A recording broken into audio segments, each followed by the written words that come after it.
everyone. It is Tuesday, March 3rd, 2026, and I call this meeting of Senate Elections Committee to order. We do have a quorum present. I would like to welcome everyone to It is so hard to hear when you all are having your side conversations. And I'm getting old, and my hearing isn't what it used to be. I want to welcome the audience to the Minnesota Senate Elections Committee. We appreciate your interest and participation in the legislative process. To ensure everyone can view, hear, and understand today's proceedings, we ask for your cooperation in maintaining decorum and civility throughout this hearing. For the safety, security, and comfort of all attendees, please note the following guidelines. As the acting chair of the Elections Committee, my job is to make sure our committee runs smoothly and efficiently and to ensure we are able to complete our business each time we meet. My job is also to establish expectations around conduct during our hearing as follows. Signs and placards are not permitted in the hearing room. Verbal outbursts, shouting, or disruptive behavior will not be tolerated. Applause or other audible demonstrations are not allowed. For safety reasons, everyone must be seated. No standing, sitting, or pacing in walkways or aisles will be allowed, nor standing or obstructing proceedings at your seat. However, if you do require a reasonable accommodation, please speak with our sergeant staff for assistance with your needs. Sergeant-at-Arms are here to ensure everyone's safety and provide you with assistance. Testifiers have signed up in advance and have been provided with the time limit for their testimony. Please adhere to these limits so that all of our testifiers have the opportunity to share their thoughts and so that we can keep our meeting on time. If time runs out, I will ask you to wrap up your remarks. Before and after the committee, please talk to a sergeant if you want to talk to a senator or a staff member instead of approaching the committee table. The sergeant will let us know if these guidelines are not followed. If these guidelines are not followed, I will provide a warning and ask that decorum be restored. After that, ongoing failure to comply may result in removal from the hearing room. Our goal is to conduct these proceedings efficiently while ensuring everyone the opportunity to observe and participate appropriately and to maintain decorum. One other item I'd like to note, except for authors' amendments, we will have roll calls for all votes since we have members participating remotely. There are two items on our agenda today, and Senator Marty has approached the table already and seems ready to go. So Senator Marty, to your Senate File 3886, is a bill on electioneering communications, non-coordinated and online disclaimers, and I understand you have amendments. Yes, Madam Chair, thank you. Glad to be here to present this bill, but I have an A2 amendment and then A5 amendment to that amendment. Can you speak to those? Sure. A2 is basically delete everything to put the bill in the shape I wanted, and A5 was some technical amendments to that came from Campaign Finance Board and perhaps staff or elsewhere. And I'm happy to go through the bill as we go through it, but yeah. Okay. So we're going to take this in two parts to get the bill into the form that Senator Marty desires. The A2 is a DE that was posted last week, and the A5, which amends the DE, was posted this morning.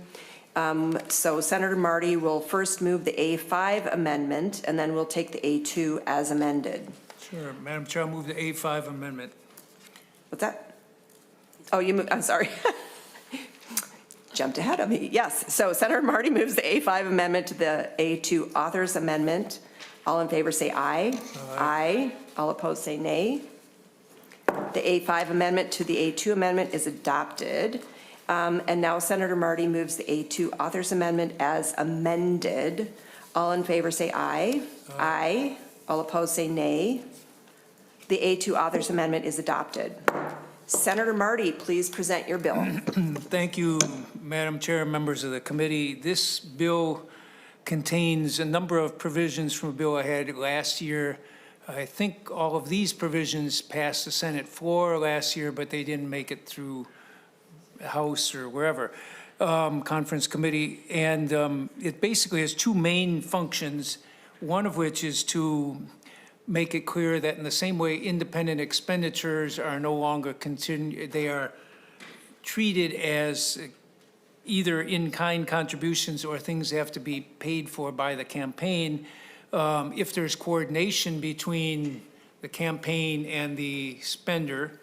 Electioneering communications, we would be treating the same way. If they're coordinated, they are no longer treated like electioneering things, but they would be treated as if they were either in-kind contributions or things to be paid for with campaign funds. This would be making it in conformance with what I believe is already FEC rules for coordinated electioneering communications at the federal level. And electioneering communications are basically ones that don't directly advocate for a candidate. Instead of saying, vote for Bonnie Westlin for Senate or vote against her or anything like that, which telling people to do something like that would be ones that are clearly wanting to help or hurt a campaign by saying good things about them or whatever. And if these occur in the 60 days before the election, I think 30 days before a primary, that would fall under the category of electioneering communications.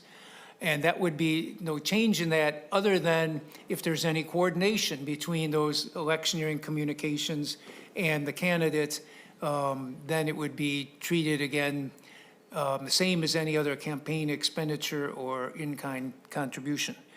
And so that's, again, conforming with the federal stuff. We also update certain actions that are exempt from qualifying as coordinated expenditures, modernizing language around news stories, not just those that are broadcast over the air, but also cable or internet, electronic stuff.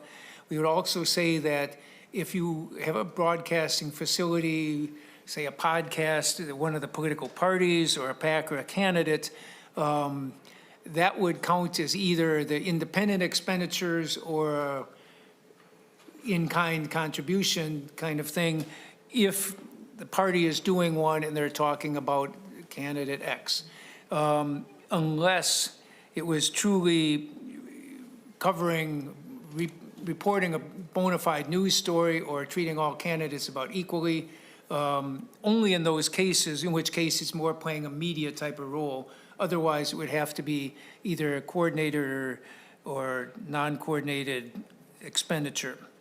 The other thing the bill does is makes a number of changes to disclaimers, updating several by clarifying that requirements around broadcast disclaimers also apply to digital media, including materials posted on websites and social media.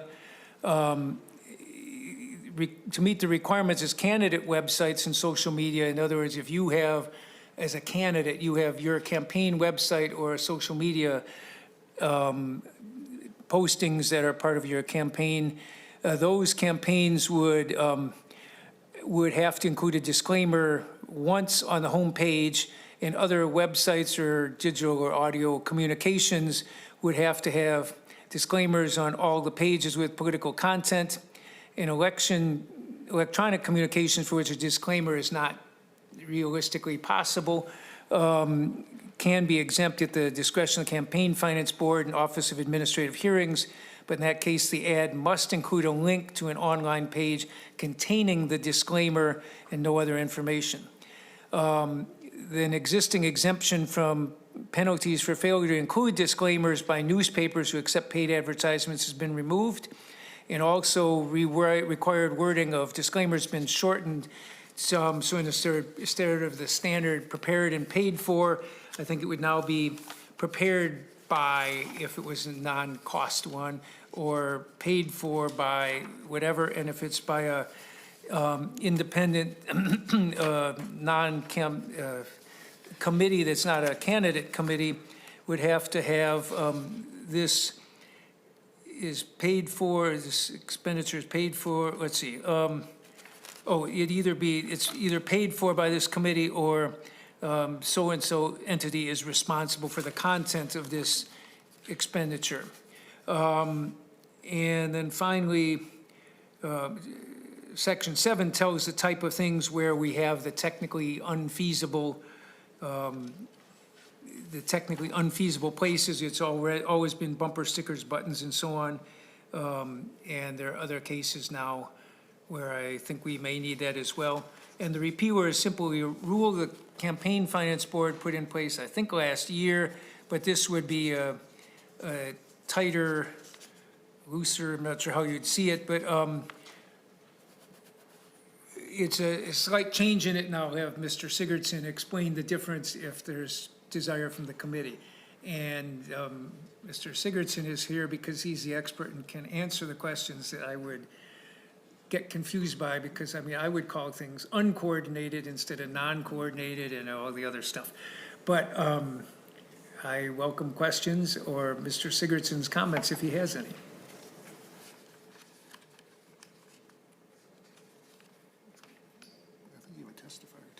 What? Oh, we do have a testifier too, I believe, Madam Chair.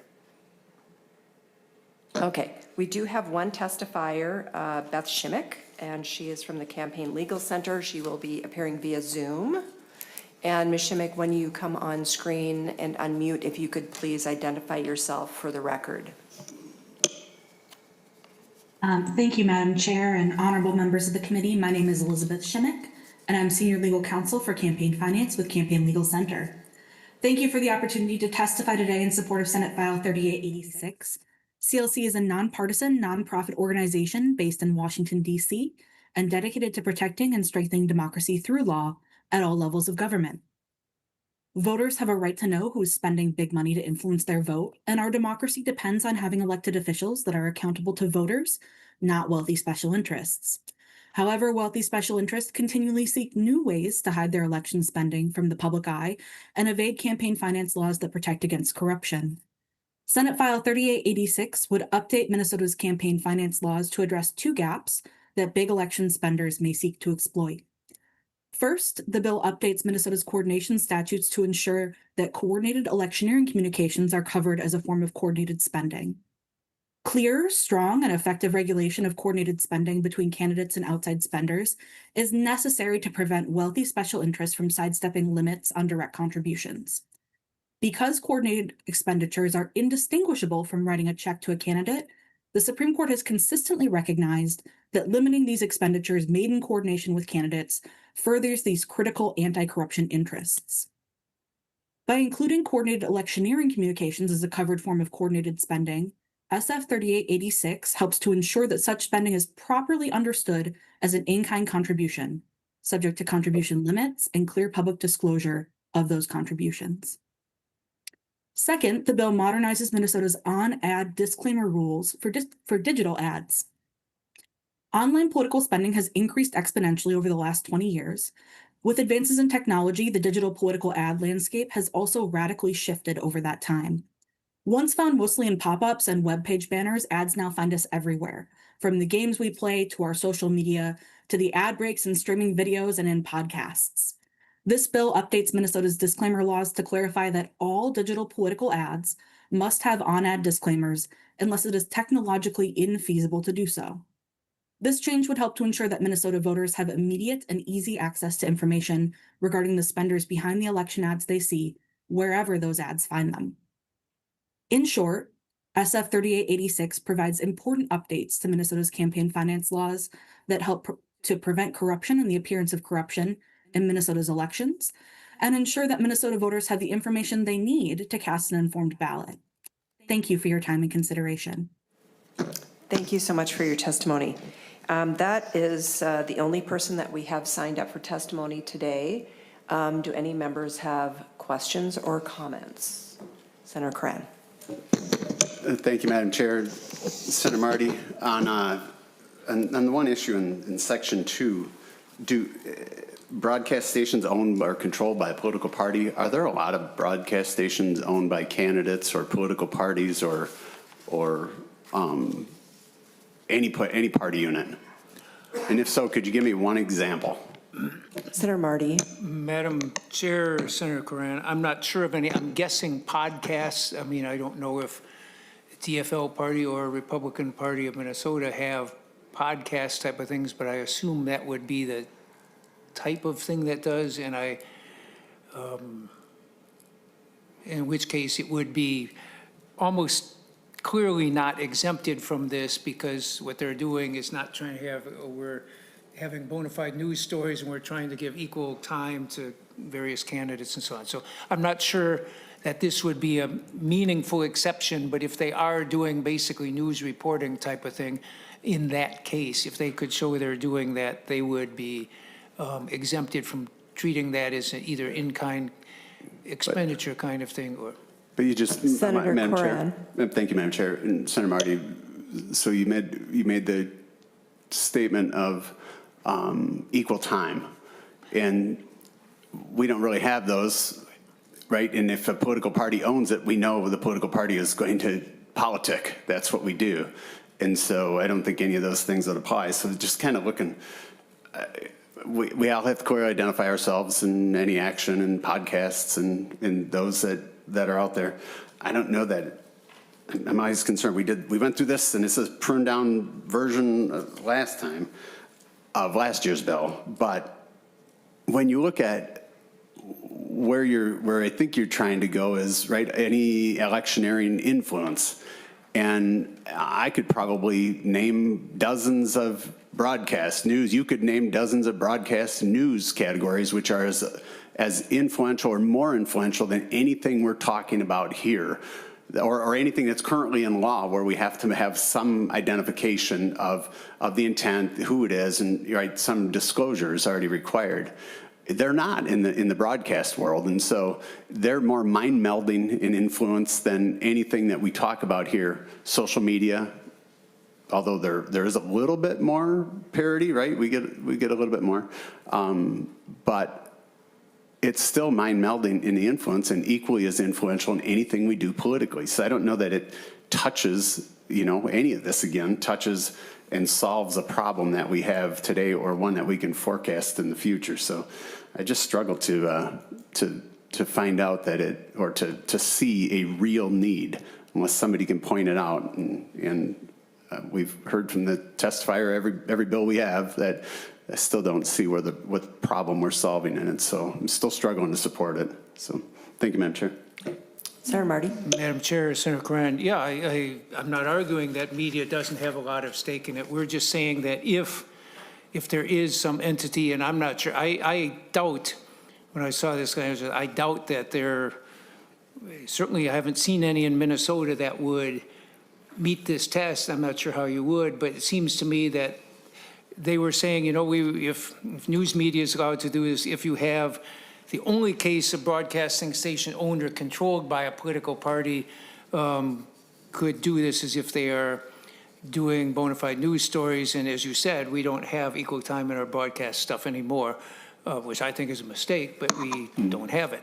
And so, yes, the difficulty is we're trying to say that entities that exist for the purpose of influencing campaigns, political action committees, any kind of political committees, political parties, campaign committees, and so on.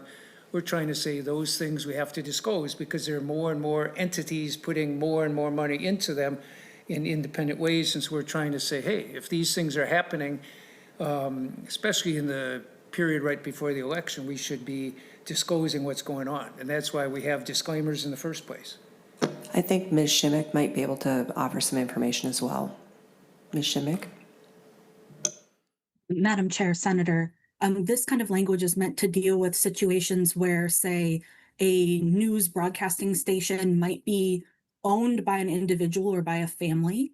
And you could see where, say, if that individual chose to run for office, you'd want to make sure that there were rules to ensure that coverage of that particular candidate was being done fairly. This would require that where there is that controlling interest, say by a political party or a political committee or a candidate, that news to be exempted from some of these rules must be that bona fide news account communicated in a publication of general circulation or a licensed broadcasting facility. These requirements are meant to look at and make sure that you don't have secret influence happening. For example, there have been situations where we've seen PACs pop up and create what looks to be a local newspaper, but is in fact astroturfed and meant to provide a really biased perspective just during the election to a particular community and then disappears right afterward. Thank you, Ms. Schimick. Senator Barr. Thank you, Madam Chair. Oh, I'm sorry. I had a question about, you're talking about the coordination between the campaign and the IEs. What are the tools you have and how do you prove and just kind of walk me through the coordinated, because sometimes it looks like this is coordinated, sometimes it's not, but the Campaign Finance Board is going to, and question might be better served by Mr. Sigurdsson, but how does the board actually go about deciding this is a coordinated campaign or mailer or something like that? Mr. Sigurdsson. Committee members, Jeff Sigurdsson with the Campaign Finance and Public Disclosure Board. Senator Barr, there's sort of two steps here. Remember, the independent expenditures has a long list of words that try to develop a wall between the candidate and the entity that's making the independent expenditure. No communication, either direct between the candidate or any member of the candidate's committee with the entity that's making the independent expenditure. No communication. Coordination is a word used, certainly. To try to then outline beyond that and saying, okay, we're not looking necessarily for an email that says, hey, I'm going to do an independent expenditure for you, and going beyond other indications that the activity is coordinated or non-coordinated. That's what's being modified in front of you today. Section 1, the 10A.176 lists a long list of items that if the activity occurs, that's evidence of coordination between the candidate and the entity that makes the independent expenditure. And then Section 2 is modifying 10A.177, which is a long list of things that says if you do this, that doesn't mean that the independent expenditure has been coordinated with the candidate. So we have those two statutes that try to provide specific examples, and then we have kind of the broader definition saying, and we also look at for any direct communication. Senator Barr. Thank you, Madam Chair. It's campaign season now. We're already seeing flyers in the mailbox on a regular basis, whether they're from federal candidates or state candidates, and some of them look very coordinated, but I don't know if they'll qualify. And I guess that's what I was getting at is more of the tools you're using, because I don't know, correct me if I'm wrong here, but do you have subpoena power to go pull up somebody's phone and say they texted each other, they coordinated?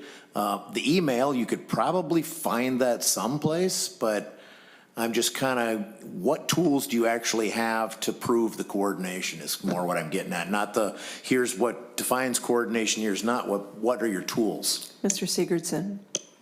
Madam Chair, Senator Barr, yes, we do have subpoena power, administrative subpoena power. We have used that to look at for evidence of coordination with vendors between candidates and the committees. We've looked at that to look at emails. We have subpoenaed emails. So we do have limited authority to look for that sort of information. Senator Barr. Yep, just a quick tie up here. So you do actually have some teeth then, and that's good. You can actually prove coordination, and thanks for the clarification. I appreciate that. Thanks, Senator. Senator Lucero. Thank you, Madam Chair, and I'm not sure who, either the chief author or the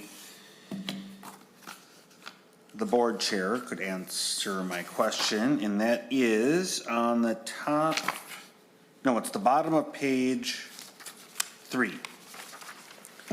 So lines 3.28 in that area. So this is the disclaimer. So you're modifying the disclaimer from prepared and paid for to paid by or paid for by. And those are in quotes. So that makes it very explicit for what that verbiage needs to be. If this were to become law, what about all of our signs and existing material that has the old clause in there, which would technically not conform then to those, the phrase or the statement within the quotes? Are we now going to be subjected to a complaint? And what kind of certainty is there to grandfather in previous material? Mr. Sigurdsson. Madam Chair, Senator Barr, if you look at line 3.26, the very end, substantially in the form, I'm sorry, Senator Lucero, I apologize. Substantially in the form, the board does look at that. Frankly, currently, if somebody just says prepared for by the committee and forgets the word paid, technically that's a violation, but the board believes that the information that's really required there to identify who provided it has been provided and doesn't try to enforce beyond that.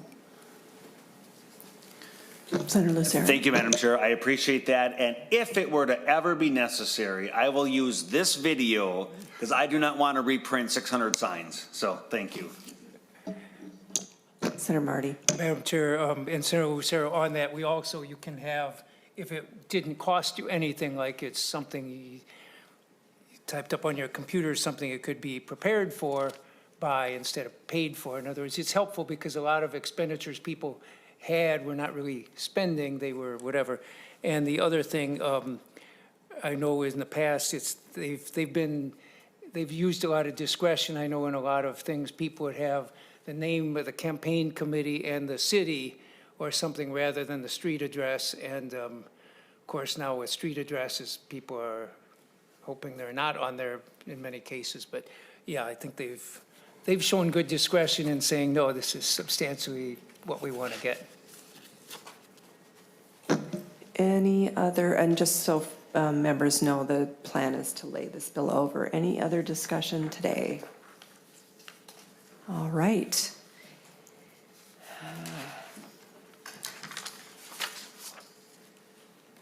All right, this bill is laid over for possible inclusion in an omnibus bill. And now Senator Bolden is going to come and assume the chair, and I will present my bill. Here's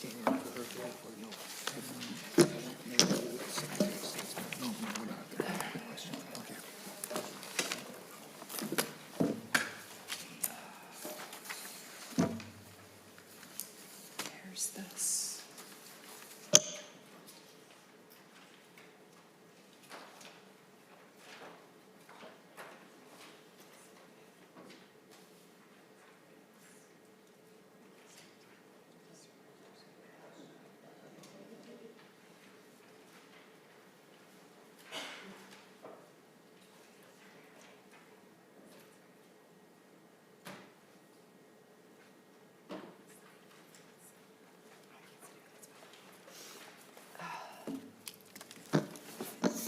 All right, so we are next going to hear Senator Westlin, Senate File 4006.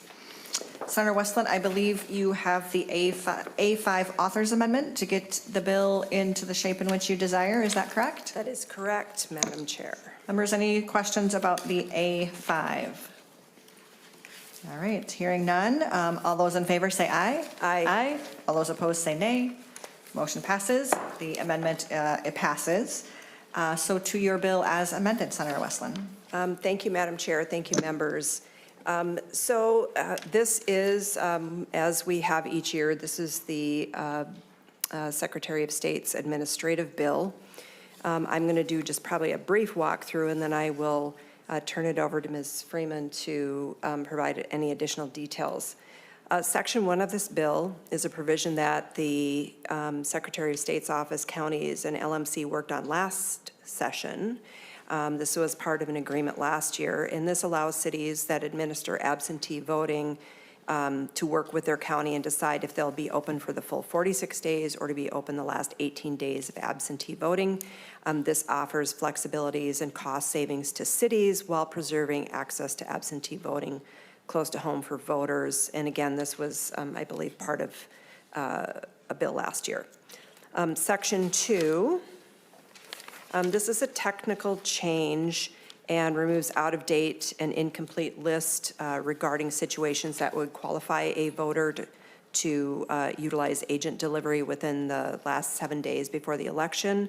And it simply refers to the statutory language that outlines when that can occur.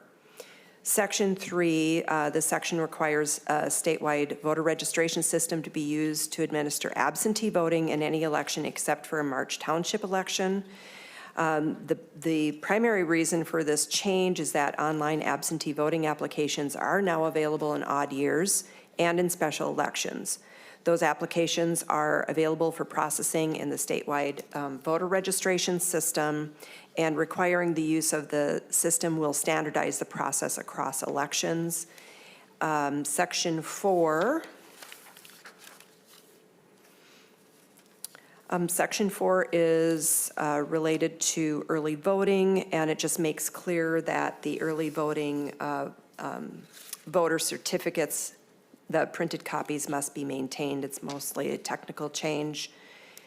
Section 5 relates to early voting, clarifies that the processes and procedures that should be followed each day at the end of the day, and outlines again specifically what the election administrators should be doing. Section 6, the Office of the Secretary of State is currently required to print and mail, if you can believe it, annotated election laws to municipal clerks and county auditors every 2 years. They apparently have been hearing from the clerks and auditors that rather than having these large printed copies and volumes, they would prefer this to be provided electronically online. If someone wants a hard copy, they can still get a hard copy. Section 7 is a bit of cleanup. We do not have colored ballots, same with Section 8, so that simply removes that.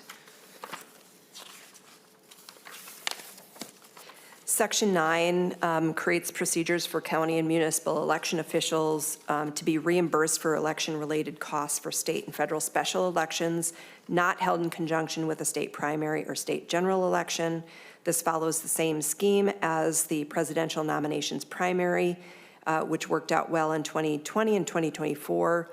The need for this is due to the fact that currently counties and municipalities do not budget for state legislative or federal elections because they are irregular and unpredictable. If one is called, however, they do have to administer the election and absorb costs. And I think, as we know, this last cycle we've had, if not the most special elections ever in a time period, or tied. And so this really is to provide reimbursement of expenses to local officials who have to administer the elections. Section 10, over the last few sessions, we've worked to standardize the timing of when an election can be called to be sure there's adequate notice for election officials and voters. This relates to county questions. The statute related to county questions is one that was forgotten in those efforts. And so we are adding that, but we are also adding other special municipal elections, towns, and so forth. And then there is a repealer. The repealer, so basically, when the statewide voter registration system was originally brought online, it wasn't clear what type of system the state might build and if it would be appropriate to license it to other states for their use. The state of Minnesota system that has been built is not built to be plug and play for other states. It's more proprietary at this point. And so now, for security reasons, the Secretary of State's office in the repealer is removing the ability to license our source code to be used by other states. And that is my understanding of the walkthrough, but I would love to have Ms. Freeman fill in any gaps or additional information. Very good. Ms. Freeman, please, welcome to the committee. Please introduce yourself and proceed with your testimony. Thank you, Chair and Senator Westlin, for carrying the bill.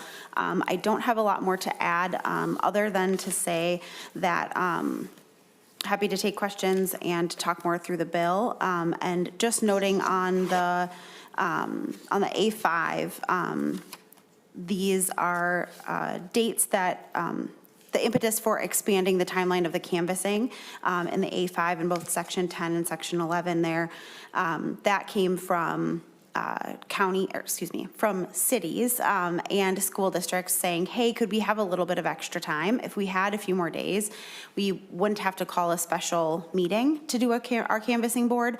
We could hold it at our next available, regularly scheduled meeting. So because their timeline isn't as tight as we had to make the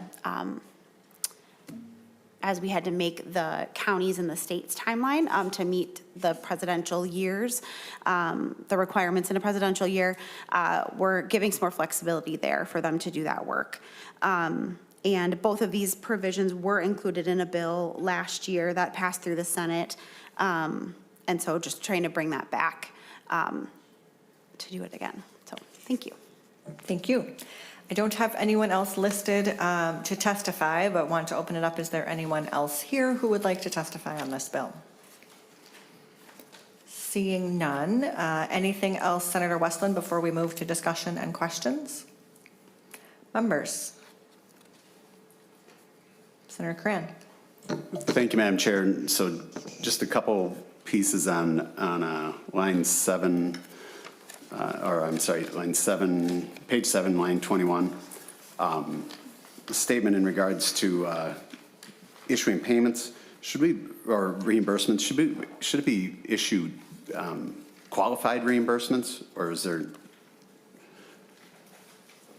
no need to make that delineation between them? Senator Westlin or Ms. Freeman? Thank you, Madam Chair and Senator. I guess I would say I'm not an expert on this as to whether or not that word would be needed, but I will say that it is the same language we use for the presidential nominating primary.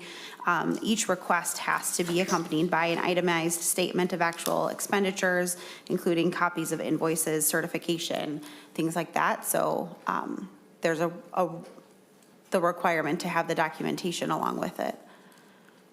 And I'm happy to follow up to get a better understanding of what the distinction might be with that. Madam Chair? Senator Corinne. Thank you, Ms. Freeman. And then on lines, and this is for Senator Westlin as well, line 20, same page, 7, 23, 25. Any idea, anybody request a fiscal note or any idea what that will cost us? Senator Westlin?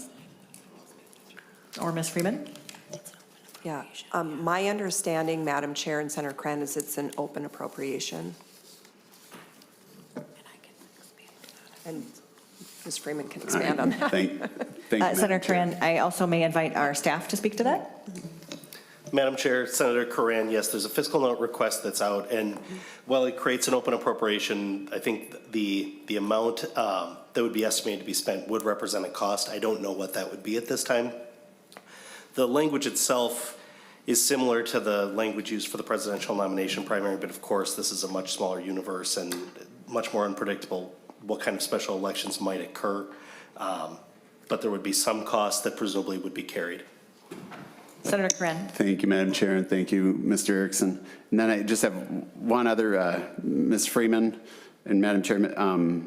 So with the repealer, did we ever have anybody ask for our software when we created that? Ms. Freeman. Thank you, Madam Chair and Senator. I am not aware of anyone ever asking for that. But I looked back at the history of, and it has been untouched since 2005, I think. And so again, this was the time where the newest system was coming online, and at that time they weren't sure what the situation would be. So no, there hasn't ever been a request for it that I'm aware of.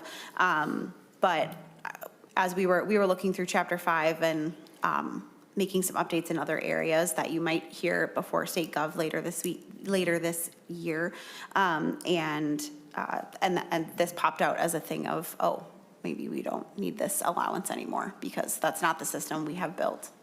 Madam Chair? Senator Corinne.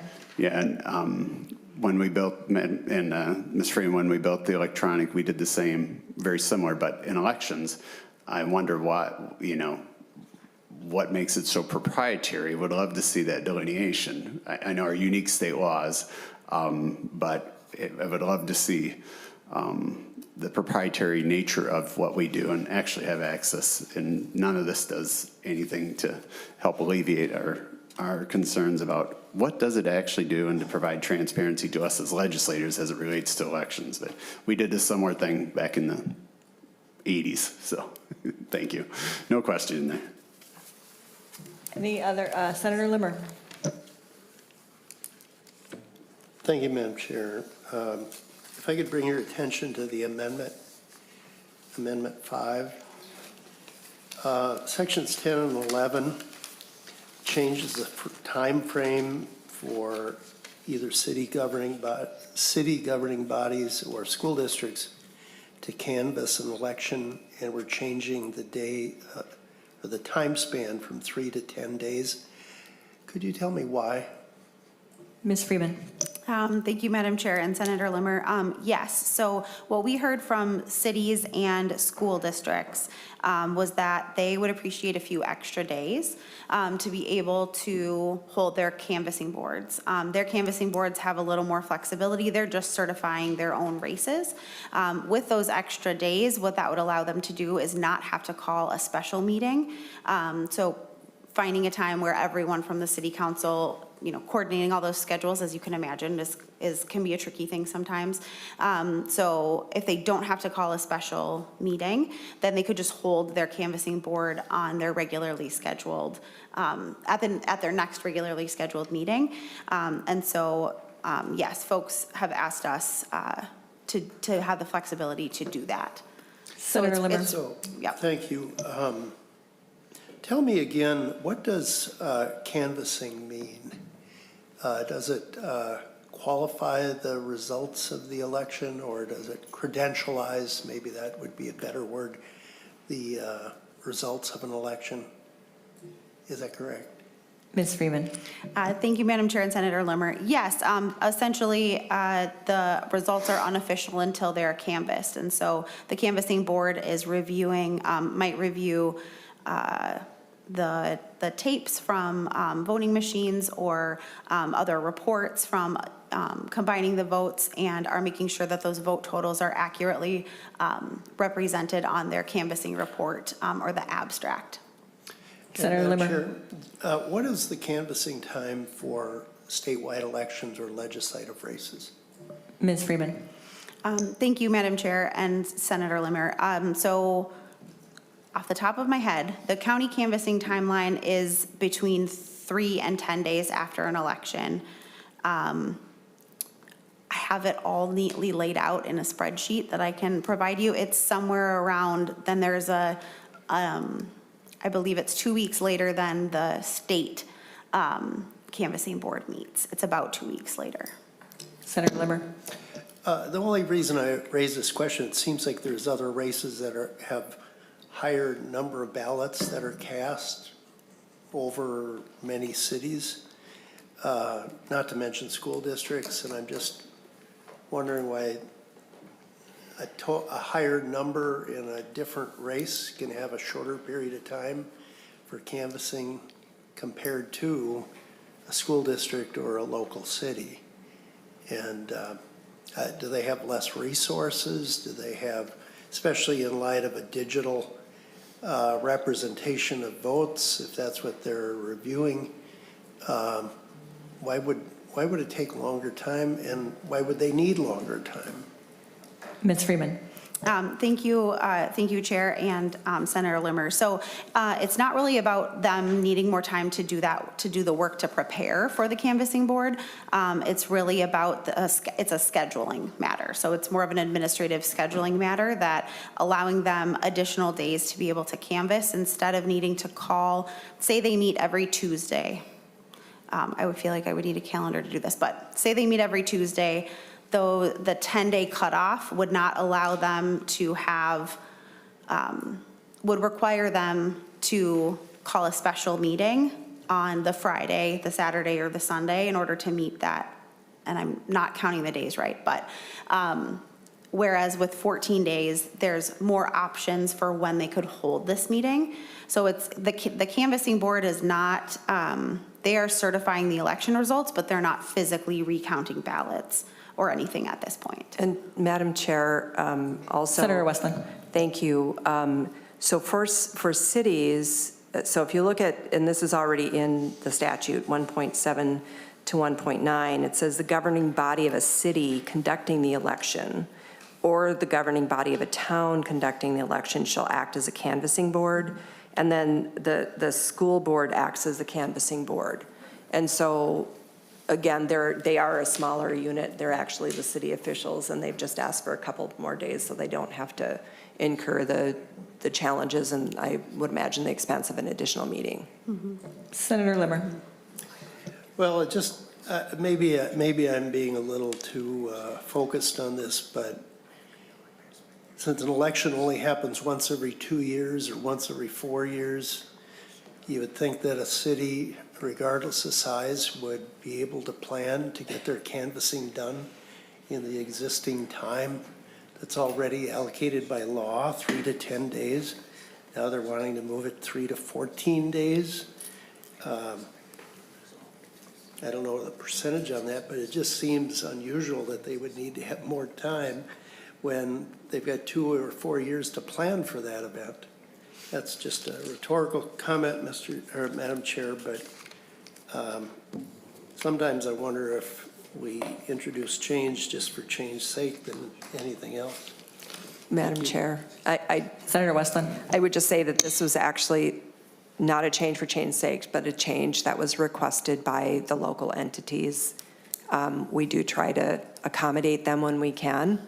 And I would just say that the county canvassing board's a completely separate entity from the commissioners or whatever. So again, it was a request that came through to the Secretary of State's office, and it seemed like not an unreasonable request to put it out a couple more days. Senator Limmer. Thank you, Madam Chair. Thank you for that, Senator Westlin. If anyone from cities or counties who are seeking this type of thing, it would be appreciated as a member of this committee that they would communicate their desire to all of us rather than directly to the Secretary of State's office and get packaged in a larger bill. I think we would all like to have a better understanding of the challenges facing cities and school districts. I have heard absolutely nothing from cities and school districts regarding this issue. And if they're listening out there, I would appreciate them to inform legislators about the needs that they have. Thank you. Madam Chair, Senator Westlin. I think someone from LMC may be here if they want to enter the fray on I this. see someone approaching. Welcome. Please introduce yourself for the record and share your testimony. Thank you, Madam Chair. Senators Pierre Willett from the League of Minnesota Cities.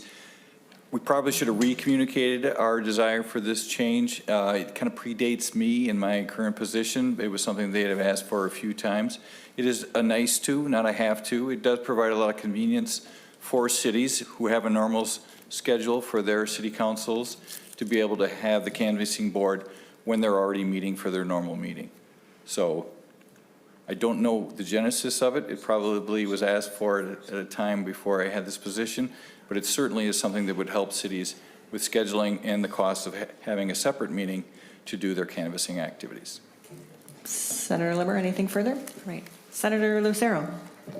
Thank you, Madam Chair. A question for the Secretary of State's office, Ms. Freeman. So if you might remember last year, I think it must have been the first handful of committees that we met last year. I had made a comment in regards to the same-day registration, and that it's my understanding part of the process of same-day registration within the Secretary of State's office is to then send out cards or mailers to those addresses of people that registered same day. And you had commented to me that you didn't have the number of returned cards, the mailers of address, not deliverable, person doesn't live there, you know, whatever the variance might be, but that you would get back to me. I haven't seen anything, and I may have missed it, but I just wanted to see, just reconfirm, if you could get me the number of those from your office that happen on average per election cycle. Ms. Freeman. Thank you, Chair and Senator. Yes, I definitely can get you that number. I thought I shared it with the committee last year, but it's possible I didn't. It's a legislative report that we have to submit each year. And so, yes, I'll get that to you. Senator Thank you. Lucero. Thank you, Madam Chair, and I appreciate that. And just to be clear, I'm not looking for the number of same-day registrants. I'm looking for specifically the number of non-deliverables that come back from that. Thank you. Okay, Madam Chair, I do have the A4 amendment. Senator Lucero moves the A4 amendment. Do we have that already? No. It will be passed out. While it is being passed out, would you like to describe the A4 amendment? Thank you, Madam Chair. One of the things that is a reoccurring theme within the state of Minnesota is fraud. There is fraud that's pervasive and happening across the state. One of those variants of fraud that many Minnesotans are very concerned about is election integrity. The lack of election integrity is a variant of fraud. And one of the things that I have heard repeatedly is Minnesotans are concerned with how easy it is for a person to vouch for up to 8 additional people without any other proof, without any other documentation. It is simply by the word of somebody vouching, and that is an incredible avenue for fraud. As such, I'm offering the A4 amendment to remove that area of incredible vulnerability and ripe for fraud and replace it with a provisional balloting process which allows for a person to still cast a vote who may not be pre-registered, same day registration, but then, like many other states, operate successfully and have for years, introduce and have provisional balloting in Minnesota so that we can also ensure high election integrity. I would encourage a green vote on this, Madam Chair, and I would ask for a roll call. Senator Lucero, did you have the opportunity to share this amendment with Senator Westlin before right now? I did not share it with her beforehand. Nope. Senator Westlin. Well, this seems like a pretty significant amendment that I certainly cannot digest in the 30 seconds that I've had. My suggestion to Senator Lucero would be to drop it as a bill so this committee could potentially consider it. Under the circumstances, I'm not in a position to support the amendment. So I'll be voting no. Any other discussion on the amendment?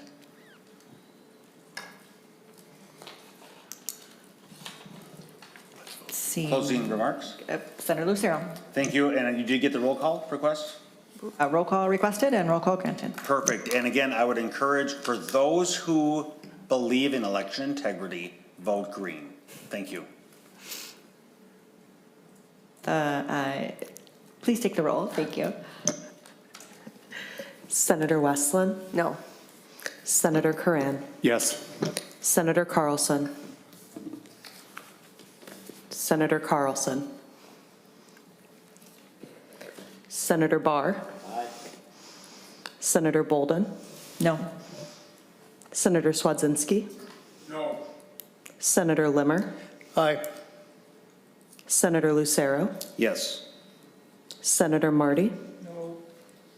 Senator Matthews? Yes. Senator Port? Senator Port? Are we having Zoom issues? There's Carlson. Carlson, no.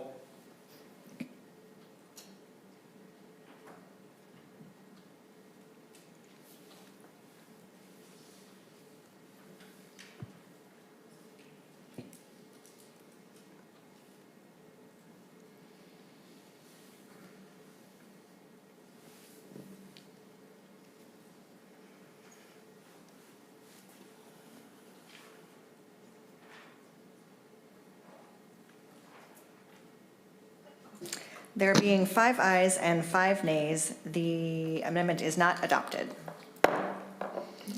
Any other discussion? Senator Lucero. Thank you, Madam Chair. I'd like to offer the A3 amendment.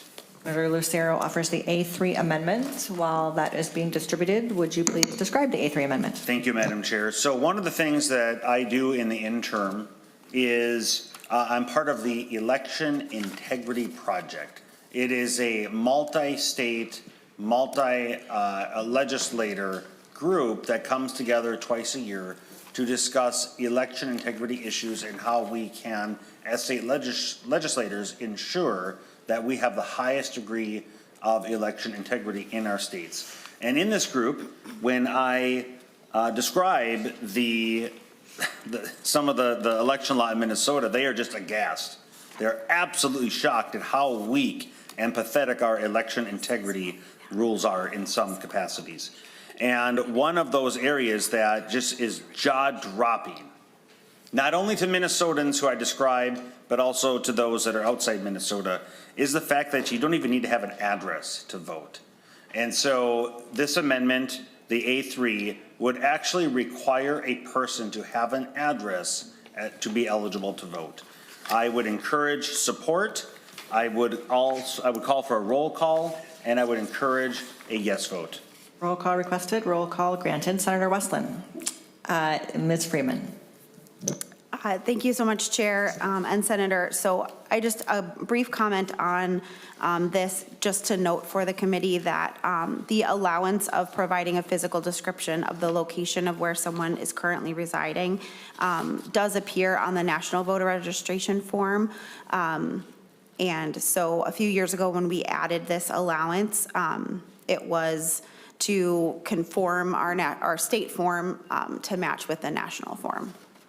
Just a reminder of that. Thank you. And Madam Chair, Senator Westlin. I would just, I plan to vote no. And I guess for the record as well, Senator Westlin, have you I have not seen this the amendment amendment, for today? have not discussed it ahead of Thank you. time. Any other discussion? Senator Matthews. Thank you, Madam Chair. Could the Secretary of State's office, a couple of questions, but first one, can you explain when a citizen of any state is utilizing a national voter ID registration or national voter registration form? Ms. Freeman. Thank you, Madam Chair and Senator. Yeah, so there's a form called the National Mail Voter Registration Form. And it's used on occasion. It's both used and linked to on federal websites. It also is included in packets that you're given.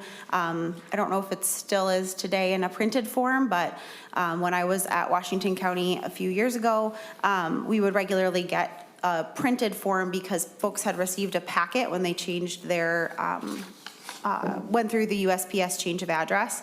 And as part of that packet, the National Mail Voter Registration Form was included there. So folks are using that form. It is a nationally available form and has instructions based on what state you live in. And it is something that all states have to accept as a voter registration form.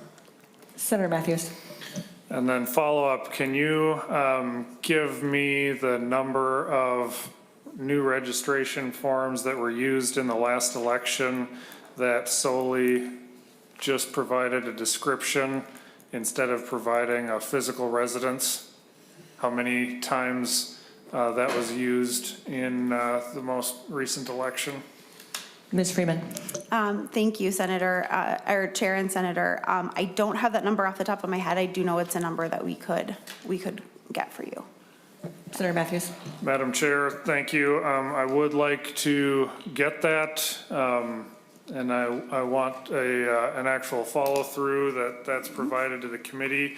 Additionally, I'd like delineated how many of those that provided just a description, whether then which of the three ID checkboxes they used for, whether they wrote down a driver's license, whether they wrote down the last four, or whether they checked the box saying, I don't have either of those. I'd like the counts for all three of those categories. Thank you.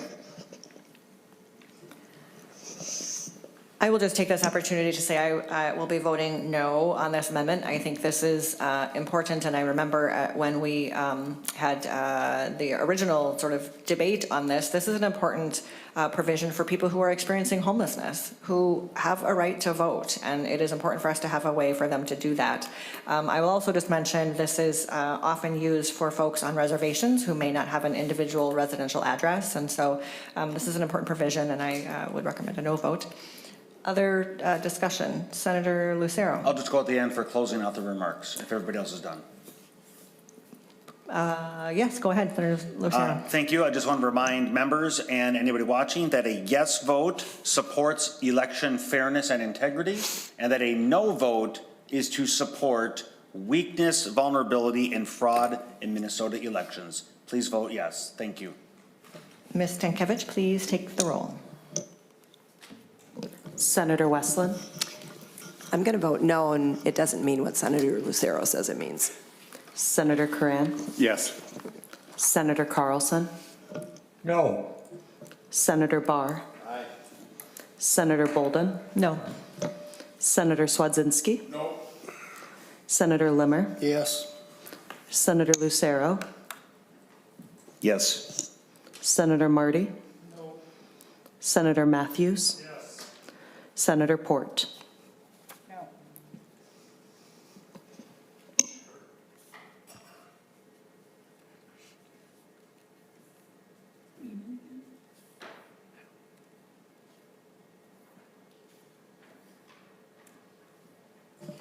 There being 5 ayes and 6 nays, the motion does not pass. The amendment is not adopted. Any other amendments or discussion? All right, seeing none. Senator Westlin, closing comments. I believe the bill is being laid over, Madam Chair, and I appreciate the committee's time today. The bill will be laid over for possible inclusion. All right, members, we have reached the end of our agenda. I will note that the bills have been posted for our hearing on Thursday, and we are now done with our business, and so this committee is adjourned.